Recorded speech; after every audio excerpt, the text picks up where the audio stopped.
I've had 3 coffees today. I'm ready.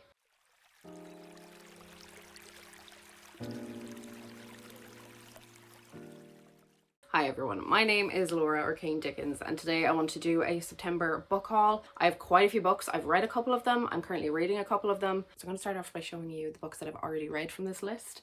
I read 2 of them and I loved both of them. They are Three Women by Lisa Taddeo and Take a Hint, Danny Brown by Talia Hibbert. I'll start off with Three Women. It is a non-fiction book about 3 women that Lisa Taddeo spoke to over a number of years about their experiences with the men in their lives. So one of them is talking about her experience with dating a teacher when she was in school. She was, I think, 17, and obviously it was an inappropriate relationship. Another is talking about her relationship with her husband and how it's kind of falling apart and how they're sleeping with other people knowingly and how that's kind of messing with her brain. And then the last woman is talking about a crush that she had in school is now after coming back into her life in her 40s, and he's married. It reads like a suspense novel. I didn't actually realize it was non-fiction until I was about halfway through and I was doing some research on it, because it's so fast-paced. It hooked me right from the beginning. So interesting, so relatable. There were so many parts of it that I feel any woman could read, and there'd be something in there that they could find and go, yeah, that's definitely happened to me, or yeah, I know someone that's happened to. There's sexual assault in this book, and there's also major abuse of power. Like I said, there's a relationship between a teacher and a student. So if that's something that you'd like to avoid, I wouldn't recommend this one. I personally loved it. I flew through it. I had so much fun with it. Like I said, I didn't even realize that it was non-fiction until I was about halfway through. It was so well written. It was so intriguing. It kept me on the edge of my seat, if you will. Even though it's dealing with a lot of very serious issues that were very upsetting to read and very relatable, and that's, I think, why they were so upsetting, I still had a lot of fun with it. It still kept me on the edge of my seat, and I would highly recommend it. I forgot to say, I gave it originally a 4.5 out of 5 stars, but yesterday I changed it to a 5 because I can't stop thinking about it. So it's a 5 out of 5. Next we have Take a Hint, Danny Brown by Talia Hibbert. This is the second book in the Brown Sisters trilogy. I had never read the first book, Get a Life, Chloe Brown, which I will show you in a minute because it's in this video. This book is following a young woman called Danny Brown. She is not interested in a relationship. She's just not interested in anything serious because of her past. She just doesn't want anything to do with that right now. And she is working with a man called Zafir, who we stan and love and we must protect. Zafir is the security guard where they both work. One day the fire alarm goes off in their work. Danny is stuck in the building, so Zafir runs in and he takes her out and he is holding her bridal style, and everyone outside has their phones filming them and they're like, oh my god, this is the cutest thing we've ever seen, we ship it. Zafir runs a charity that supports young men's mental health, and it's not doing very well. It kind of hasn't gained much popularity, and people online will not stop talking about Danny and Zafir together. People are shipping it like mad. They're talking about it everywhere, and it's just, they're just really popular at the minute. So he comes up with the idea that maybe if they fake date, it might kind of bring around some more popularity for his charity. And so they do that. And like I said, she has no interest in going out with him because she's just not in the mood for it. She's not emotionally ready. But I mean, of course, look at the cover. It's a romance. They, of course, get together. They realize that they like each other a lot more than they thought. And it is cute. It is sexy. It is hilarious. I didn't realize that these books were British. So funny. Like, I was cackling. Like, my mom actually thought there was something wrong with me. Genuinely really enjoyed it. I don't really read romance anymore. I feel like every story was starting to sound the same. And then when I read The Hating Game a couple of years ago, I was just done. I was like, this is not for me. This is not my genre anymore. These are not the kind of relationships that I see as healthy. So I kind of just stopped reading romance. I just kept seeing this everywhere on Goodreads for months, and Get a Life, Chloe Brown, and I just finally gave in, and I saw the ratings were higher for this one than Get a Life, Chloe Brown, so I picked this one up first, and it was phenomenal. I gave it a 4.5 out of 5. I'll definitely reread it in the future. So much fun. It just made me really happy when I was feeling like shit. So, and I just realized the reflection of my glasses is probably so annoying. I'm so sorry. But anyway, loved this. Highly recommend. Now I want to talk about my 2 current reads. I'm also reading Moby Dick, but that's not on this list because I already owned that before. Tar Baby by Toni Morrison and Get a Life, Chloe Brown by Talia Hibbert. So I want to talk about Toni Morrison first. I'm sure you've heard of Toni Morrison. She wrote Beloved, The Bluest Eye, Sula, Paradise, Jazz. Is it A Mercy? Love. She's so many books, so many extremely popular books, but this was the one plot-wise that really interested me, so this is the one that I wanted to read first, and I am enjoying it so much. So our main character is Jadine, and she is currently visiting her relatives in the Caribbean. I would never say Pirates of the Caribbean. I'd say Pirates of the Caribbean, but I would never say I'm going on holidays to the Caribbean. I'd say Caribbean. You know what I mean? She's visiting her relatives in the Caribbean, and they work for this white couple that they've worked for years. And Jadine is a black fashion model who is dating a white man. He's very rich, he's very well-to-do, he's doing very well for himself, but she's not really interested in him. She's not very excited about him. She just doesn't really see a future with him, or she seems very hesitant about it anyway so far. And then a young man comes into all of their lives called Sun, and it says he is a black fugitive who embodies everything she loathes and desires. So there's going to be a little bit of a love triangle in here. I'm taking this so slowly. I've been reading this for about a week, but the reason is her writing is gorgeous. I just don't want it to end. I'm having so much fun, and it's just so vivid. The way that she describes the Caribbean is stunning. I don't think I've ever read a book set in the Caribbean before. I think we're taken to the South as well, and also, was it Manhattan? So it'll be interesting to see how she's treated there compared to how she's treated where she is right now. When it comes to her relationship with a white man and everything, this isn't modern day, so it'll be interesting to see how she's treated with her relationship with a white man, how that's seen when she goes, especially to the South. So I'm just having so much fun. And I've said that like 10 times, but I'm really enjoying this so far. Next, I have Get a Life, Chloe Brown, which I said I'm also currently reading. I started this yesterday morning, and I'm on page 163 of 369, I believe. So I have just over 200 pages left. I'm not liking this as much as Take a Hint, Dani Brown, but I went into it kind of knowing that I wouldn't. The ratings for this one, the first book, are a lot lower than the ones for Take a Hint, and so I kind of went into it knowing maybe I wouldn't get as much out of it. Maybe I wouldn't relate to it as much as I'm relating to Take a Hint, Dani Brown, which is fine because that book can do no wrong for me. I have that. I can reread that. You know, like that's not a problem. Some books and series are better or worse than others, and that's completely fine. So this one is, my glasses, I'm sorry, the reflection is so annoying. So this one is following Dani's sister, Chloe. Chloe is really struggling at the minute because she has an illness that causes her constant aches and pains and tiredness and dizziness, and she's just completely fed up. She's kind of retreated into herself and taken a step back from life and enjoying life. So she makes a list of all the things that she wants to do in order to get a life. She meets a young man called Redford who wants to help her with this list, but they initially hate each other, and so it's kind of an enemies to lovers kind of story, kind of vibe. I am enjoying it. Nowhere near as much as with Take a Hint, so what my rating will be, I have no idea. So I'm going to start with the one that I got yesterday in the post, and it is probably one of the most beautiful covers that I own. It definitely is. It's This Is My America by Kim Johnson. Wow, look how beautiful she is. I love her earring. It's gorgeous. She's gorgeous. I love this cover so much. So This Is My America is a YA novel following a young woman called Tracy Beaumont. Her father is currently on death row and she's trying to get him out of it. And then one night the police arrive at her house and her brother is accused of killing a white girl. So Tracy has to grow up extremely fast. One, trying to help her father get away from death row, and then trying to find out what really happened with her brother and that girl that he's accused of killing. She has a number of days to do it. Her father has 275 days left. So she is writing letters and she's trying to find out as much as possible to try and help her brother and her father. This sounds like a really necessary read.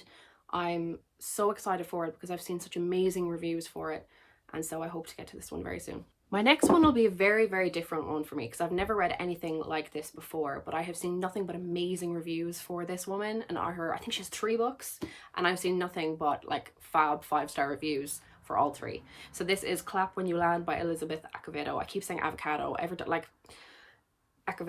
It's Acevedo. So Clap When You Land follows 2 sisters that know absolutely nothing about the other's existence. Camino in the Dominican Republic and then Yahaira in New York. Camino lives for her visits from her father to the Dominican Republic, but one day, the last time that he goes to visit her, the plane crashes and he passes away, and this leads to the 2 sisters finding out about each other. They end up really supporting each other and being really there for each other because they're the only one that understands the other's grief and what they're going through.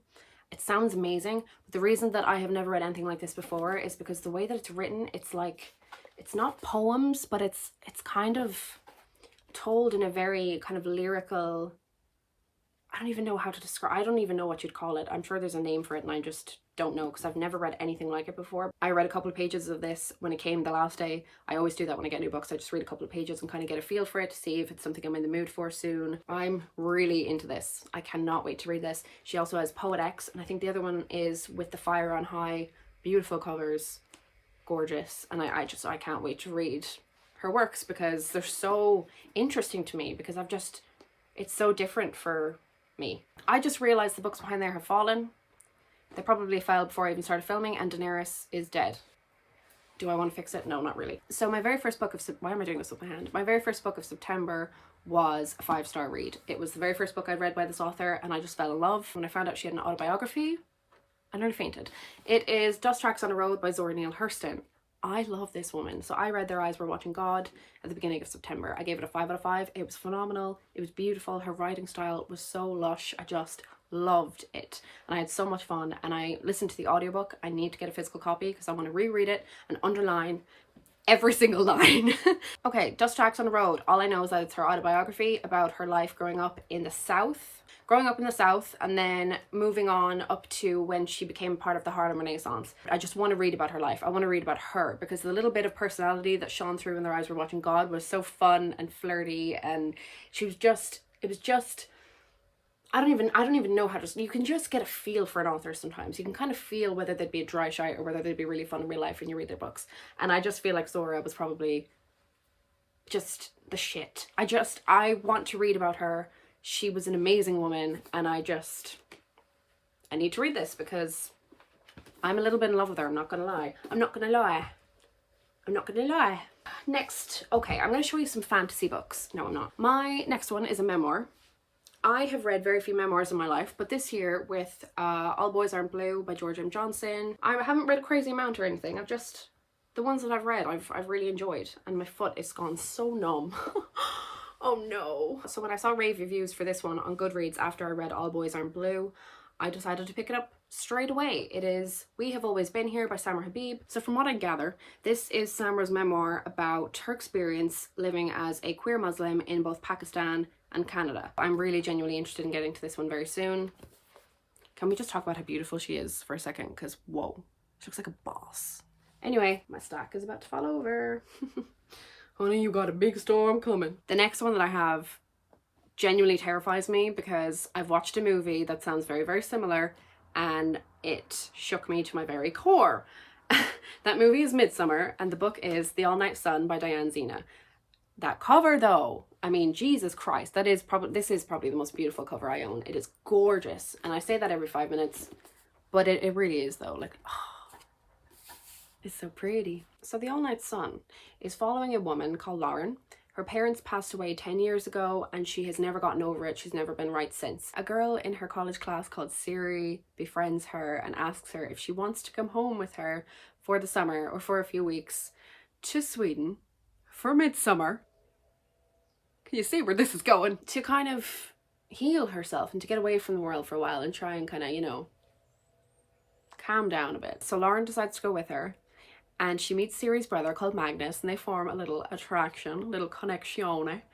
And Siri does not like it. She's not happy. And she flips. What she does, I'll have to read to find out. I watched Midsummer maybe about a month ago. I still feel sick. It makes my skin crawl. But anyway, the book sounds like so much fun. And the idea of Midsummer sounds like such a fun movie, but then you watch it and you see things. Anyway. Okay, next I have 3 fantasies. I know nothing about them. I just bought them because people recommended them to me and people recommend them highly, highly, highly on Goodreads. They're everywhere. They're in every video. And so I bought them. First one being The Priory of the Orange Tree by Samantha Shannon. I believe she wrote The Bone Season. Yes, she did, which I haven't read, but was very, very popular a few years ago. So many people are drilling while I'm filming. Were you doing this morning? No? Oh, he stops. Okay. When I went to buy this in one of my favorite bookshops, the guy said, "Oh, hey, I loved that." And I went, "Oh, okay." No, I didn't. No, I didn't. I had a conversation with him. But anyway, the Sunday Times said it's the next generation of hit fantasy fiction, a feminist Lord of the Rings. That's all I need to know. That's all I do know. On Goodreads, you can read like a preview of maybe the first chapter, the first few pages of a book. Not every book, but quite a few. And so I read a few pages of this to see, you know, what's the writing style? Is it going to be dense, or will I be okay following it? And it seemed fine. It started out fun. I think we started out on the beach or something. It seemed like something that I would like. And so I've seen it everywhere. And so sis bought it. I bought it. My next one is The Fifth Season by N.K. Jemisin. N.K. Jemisin wrote The City We Became and How Long Till Black Future Month, two books that I have seen everywhere for months. And so I've been meaning to get, I've seen this one around for a couple of years. I think this has been out a while because I feel like I've just seen this cover on Goodreads for yonks. I fell out of love with fantasy about a year ago. Like I said in my some of my favorite books video, The Name of the Wind by Patrick Rothfuss is like my second favorite book of all time. I love it so much. And The Knife of Never Letting Go by Patrick Ness is my favorite book, which is more dystopian, but I would say there's kind of some fantastical elements. I used to love like Throne of Glass and all of those. And as you can see, there's, what's her face? I can't remember her name in the background. Cersei? No, it's not Cersei. What was her name? Sasha? What's her name in Throne of Glass? Selena? Is it Selena? Elena? What is her name? What is your name? What the hell is her? Is it Selena? Selena. What? I'm having a crisis right now. You're all staring at me right now like, ugh, fake fan. Yeah. I read a couple of series that are really, really popular that I really just didn't like. And I was like, if this is the direction that fantasy is taking, I'm just gonna fall back. I'm gonna, you know, be left behind because I'm not gonna keep reading books that I don't like and bashing books that maybe other people would love that I just don't understand anymore. So I kind of stopped reading fantasy, but I've just seen The Priory of the Orange Tree, this, and the next book that I'm about to show you just shoved down everyone's throats like, please read these, they're amazing. And so I want to get back into fantasy. I would love to have fantasy recommendations for you guys. I used to adore the genre. Oh, holy mother of Christ. Okay, so my camera fell, so sorry. So The Fifth Season, I've just seen it everywhere, and so I want to read it. So my next one is another one that I know nothing about, but I've heard that it's very confusing, so that's fun. I'm easily confused. I don't like hearing that, but I bought it anyway because trash. It is Gideon the Ninth by Tamsin Moore. I don't know. So I don't know much about this at all, like I said, but I think it's in space and there are lesbians. Oh, literally, lesbian necromancers explore a haunted Gothic palace in space. Give it to me right now. I mean, I have it, but all I know is that the second book, Harrow the Ninth, is supposed to be the most confusing thing anyone has ever read, but everyone still loved it anyway, so that gives me hope. Kind of, not really. My next book then is Just Mercy by Bryan Stevenson. So this is a non-fiction book following Bryan Stevenson when he was a young attorney. He founded what was called the Equal Justice Initiative, which was basically him and a group of others trying to fight for people that were wrongly condemned, wrongly accused, the poor, and people that were screwed by the criminal justice system. One of Bryan's very first cases was defending a man called Walter McMillian, who was sentenced to die for a murder he didn't commit. After that, Bryan then wanted to look into the conspiracies and theories and secrets of the criminal justice system in that whole world. I've seen nothing but 5-star reviews for it on Goodreads. People rave about this book. It sounds phenomenal. I think there's a movie being made, or it's already out, with Michael B. Jordan. It sounds brilliant, and this is one that I have on my October TBR for sure. My next book is A Woman Is No Man by Etta Frum. We're following two timelines in this book, Palestine in 1990 and then Brooklyn in 2008. We follow two women, Isra when she was in Palestine in 1990 and then her oldest daughter Daya in 2008 in Brooklyn. When Isra is 17 in 1990, all she wants to do is be up in her room reading her books, and she doesn't want anything to do with the men that her father is trying to force on her for marriage. She ends up having 4 children, and her mother-in-law Farida wants absolutely nothing to do with them because they are all girls and she's expected to have sons. Then we switch on to her oldest daughter Daya in 2008, and her grandmother Farida, Isra's mother-in-law, is trying to force her into marriage. But all Daya wants to do is go to college and get an education. I've never read a book like this before. I actually bought it thinking that it was a memoir or non-fiction, and it actually isn't. I think it's a fiction book, which has me even more intrigued because it deals with a lot of similar subjects as We Have Always Been Here, but this is non-fiction and a memoir, and then this is fiction. They're dealing with a very similar situation of parents or grandparents or relatives trying to push you into marriage because they think that that's the only thing that will give you a secure life, even though all you may want is to work and get an education. Again, nothing but amazing reviews for this online, so I cannot wait to read it very soon. Next, I have a book by an author that I'm so excited to get into. It is White Teeth by Zadie Smith. In White Teeth, we are following two men, Samad and Archie. They used to be friends during the war. They are longtime friends. I believe that it's following them from the time of the war up until now, where they're at now with their families and their lives and their friendship. I know that we're following 3 timelines, we're following 3 different generations. It just sounds like a book about people, about family, about relationships, about love, about connections, and it just sounds like my kind of book. So I'm really, really excited to get to this one.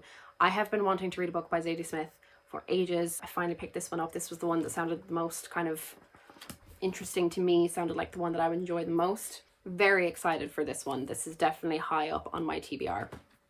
And again, I say that for every single one, but I actually mean it this time. So you guys, that is my September book haul. I really hope that you enjoyed it. If any of these are your favorites, let me know in the comments down below and I will try and get to them sooner rather than later. As per usual, if you liked the video, please give it a thumbs up. And if you would like to see me talk about books again in the future, please consider subscribing. But you don't have to. It's all G. We see each other. All right, kids.